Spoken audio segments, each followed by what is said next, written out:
Hello! Bienvenue dans une nouvelle vidéo avec Phil et Dia. Aujourd'hui, on se retrouve pour une nouvelle vidéo. On va vous raconter une histoire qui a fait trembler l'Amérique. Peut-être que d'ailleurs vous connaissez déjà cette histoire vous-même. On va parler de l'histoire d'Amityville.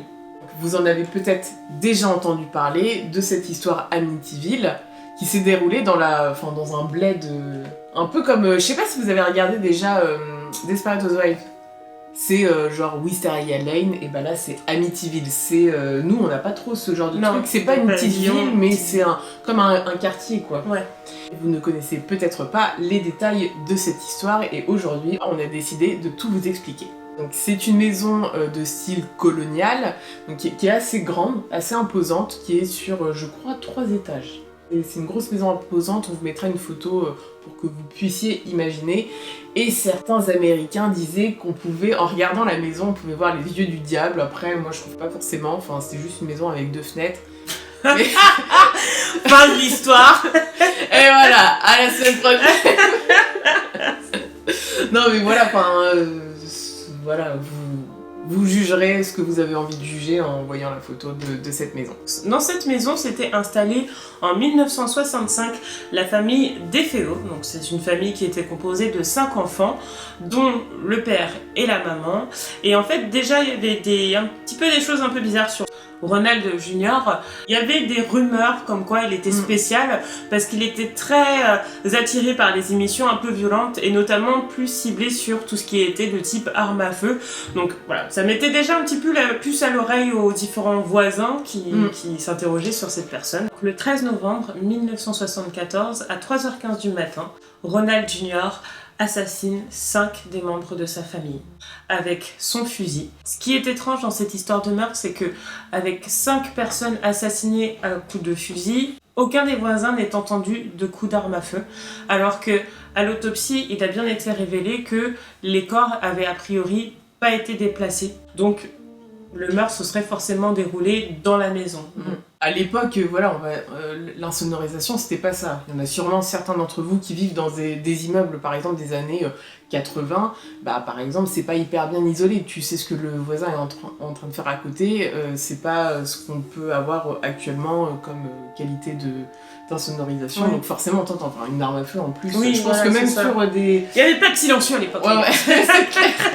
Non mais voilà, mais même si maintenant, je sais pas, tu vis dans un logement dernier cri, tu l'entends. Ça s'entend, je pense que c'est très très fort. Donc, c'est un barman en fait qui va signaler la mort de toute cette famille, car donc il explique à la police qu'un jeune homme est rentré dans son bar en disant oui, que toute ma famille a été tuée, donc il s'agissait de Ronald Jr. Donc du coup la police se rend sur les lieux du crime et donc découvre toute la famille assassinée, que Ronald est interpellé par la police et donc Ronald Jr. explique à la police que en fait dans la nuit il n'arrivait pas à dormir, donc il est parti dans un bar et puis après il est allé direct travailler car il n'arrivait pas à dormir. Il a essayé d'appeler ses parents mais il s'inquiétait, parce qu'ils répondaient pas, et donc après il aurait découvert toute sa famille qui aurait été tuée.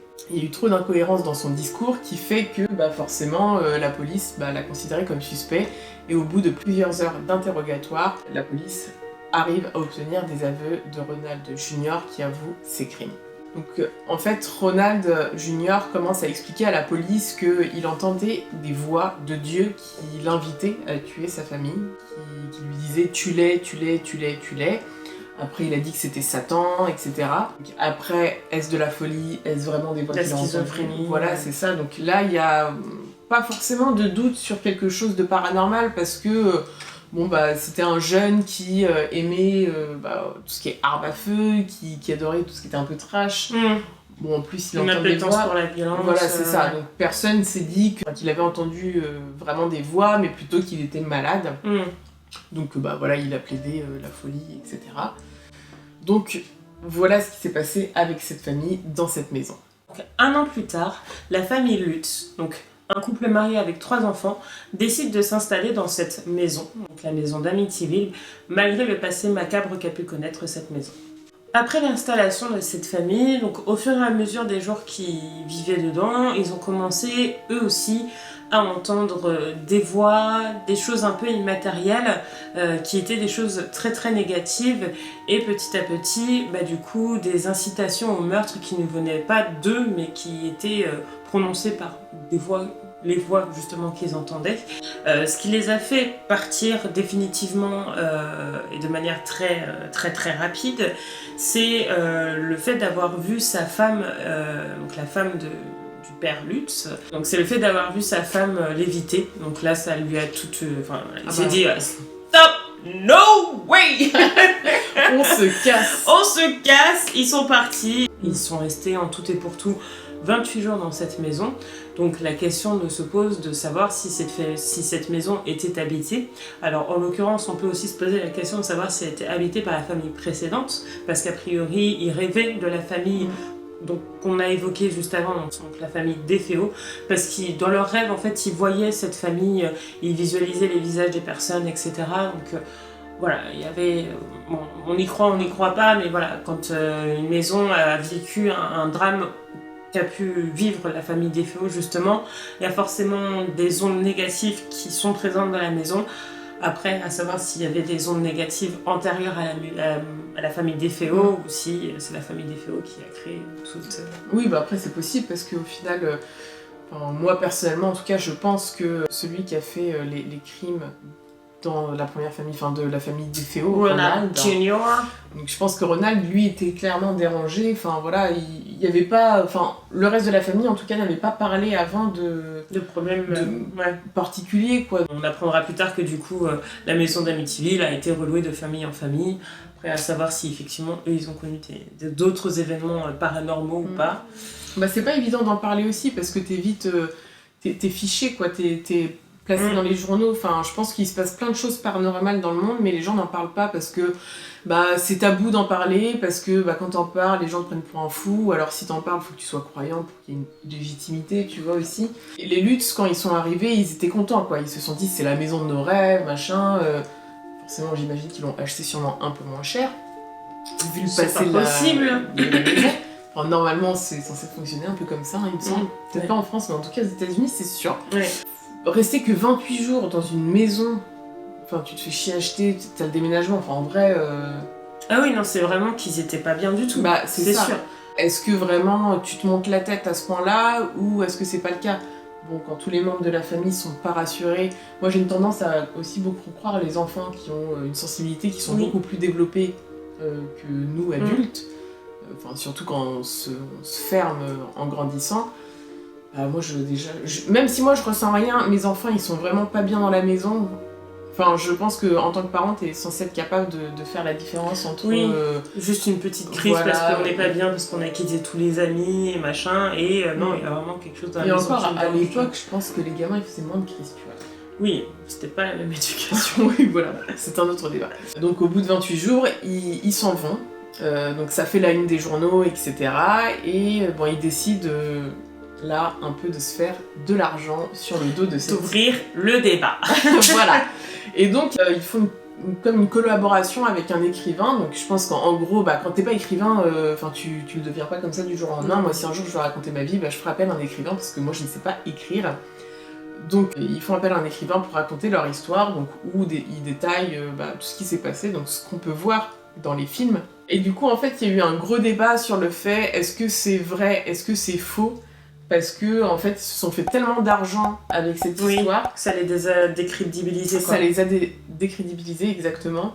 Et donc forcément, t'as des gens qui, eux, ont peut-être vécu des choses et qui ont vécu beaucoup plus, qui ont mis le doigt dessus. T'as des gens qui y croient pas aussi. Il y a des gens qui disent, c'est bon, il y a eu un fou dans la maison avant. Ça veut pas dire que la maison, elle est hantée. Oui, non mais... Alors, c'est hyper compliqué d'avoir la vérité sur ce genre d'histoire. La famille Lutz a fait de l'argent, en fait, comme on l'a dit tout à l'heure, en faisant des bouquins, en faisant la une des journaux, et sûrement en signant des contrats de droits d'auteur pour des films, etc. Quelques années plus tard, un des fils Lutz est interviewé, et donc il explique que certaines choses ont été exagérées, mais qu'il y a quand même eu des choses paranormales qui se sont passées. En effet, son père était fan de paranormal, donc c'est pour ça. Peut-être qu'il avait trouvé la maison de ses rêves avec une histoire, etc. Lui-même a essayé d'invoquer des esprits dans cette maison, donc peut-être qu'il y a des très esprits... mauvaise idée avec ce qui s'était passé. Bah voilà, c'est ça, enfin tu joues pas au con, quoi. Juste, tu kiffes les vibrations qu'il y a, mais pas pour les appeler. Enfin, je pense qu'il a eu peur. Il a dû se passer un truc qui l'a fait flipper. Enfin, moi, je me dis, si t'es fan, si t'as pas peur de tout ce qui est paranormal, bah tu restes plus longtemps que ça dans la maison pour avoir du dossier à, je sais pas, pour ton expérience personnelle, tu vois. Mais quand même, au bout de 28 jours, ils ont décidé de tailler leur route. Donc je pense que il y a quelque chose. Il y a eu quelque chose de très fort qui s'est passé dans cette maison qui les a fait déguerpir. Mais ils n'ont pas eu peur d'en parler. Ils n'ont pas eu peur de... Bah voilà, de se faire du bif dessus. De se faire du bif dessus. Bah après, je pense qu'au départ, moi franchement, un truc comme ça m'arrive. Je fais un livre. Vraiment, je fais un livre, mais... Pour te... Bah voilà, pour en parler. Décharger, quoi. Ouais, me décharger et de partager l'expérience parce que ça peut arriver à d'autres personnes, ça arrive pas à tous les coins de rue, voilà, on n'a pas tous, enfin on connaît pas tous quelqu'un à qui c'est arrivé. Et je me dis, bah c'est important de partager l'histoire, de dire bah, ce que j'ai fait, etc. Et, mais après, voilà, t'as l'appât du gain. Quand tu goûtes à l'argent, franchement c'est hyper dur sur juste une histoire, en fait, sans avoir de se retrousser les manches et de travailler... de la sueur de son front, tu vois, pour gagner de l'argent. Donc forcément, bah, ils ont dû amplifier. Moi, par contre, je trouve ça dommage parce que ça décrédibilise, surtout bah, quand t'as ton fils derrière qui dit que... C'est ça qui vient me désinguer en disant oui, voilà. Il a un peu exagéré les traits, peut-être. Voilà, c'est ça. Donc après, est-ce que c'est vrai, est-ce que c'est faux? Moi, je pense que c'est vrai et je crois le fils, en fait. Il y a des gens qui y croient pas du tout, qui disent que c'est que des conneries, que tout a été inventé, mais moi, je pense que c'est vrai. Je pense aussi. Dans tous les cas, la maison était chargée à mort. C'est ça. Forcément, si t'invoques en plus des esprits, bah... N'hésitez pas à nous dire ce que vous pensez de cette histoire. Je pense que vous la connaissez aussi, de nom en tout cas. Ce que vous pensez de cette histoire, si vous pensez qu'effectivement elle était habitée ou si c'était juste voilà, des gens une coïncidence de personnes qui étaient voilà, complètement fous. On ne sait pas. En tout cas, on vous invite dans les commentaires et on vous invite aussi à liker cette vidéo pour nous soutenir. Abonnez-vous à la chaîne si ce n'est pas déjà fait. Et nous, on se dit à la semaine prochaine pour une nouvelle vidéo. Ciao, ciao!